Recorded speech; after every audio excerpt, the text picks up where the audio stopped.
ربا کہتے ہی اس کو ہیں جو یہ ہو، کیا ہے؟ اضعافاً مضاعفتاً۔ ربا وہ ہے جو اضعافاً مضاعفتاً کی طرف جا رہا ہو یا عملاً موجود ہو،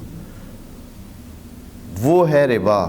لیکن اگر ایسے نہیں ہے، اضعافاً مضاعفتاً نہیں ہے، تو وہ الربا نہیں ہے۔ اضعافاً مضاعفتاً کیا مطلب ہے؟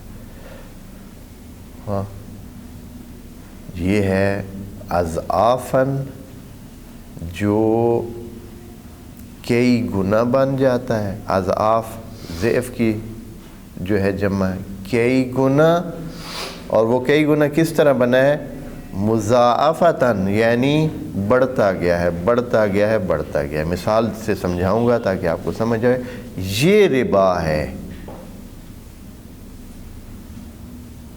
اب ہر معاملے کو جس میں قرض لے کر کچھ لوگ پیسے اوپر لیتے ہیں تو اس کو ربا قرار دیا جاتا ہے، حالانکہ ایسا نہیں ہے۔ اس کی اور دو شرائط بھی ہیں، وہ بھی پوری ہوں تو پھر جا کر۔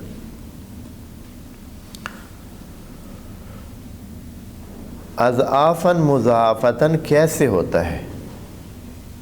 ایک بندہ لیتا ہے قرض، وہ کہتا ہے کہ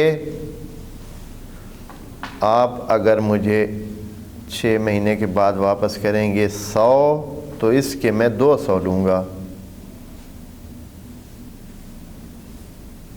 اگر 6 مہینے اور اوپر گزر گئے تو میں اس کے پھر دگنے لوں گا، یعنی 6 مہینے کے بعد ہر اس کے بعد دگنے ہو جائیں گے۔ اگر 6 مہینے بعد آپ نے دے دیے تو 200 لوں گا، اگر 6 مہینے بعد آپ نے نہ دیے اور 6 مہینے اس کے اوپر اور گزر گئے تو پھر آپ کا قرضہ چونکہ 6 مہینے بعد 200 ہو چکا تھا، تو اب سال کے بعد اگر آپ واپس کر رہے ہیں تو کتنے واپس کریں گے؟ 400۔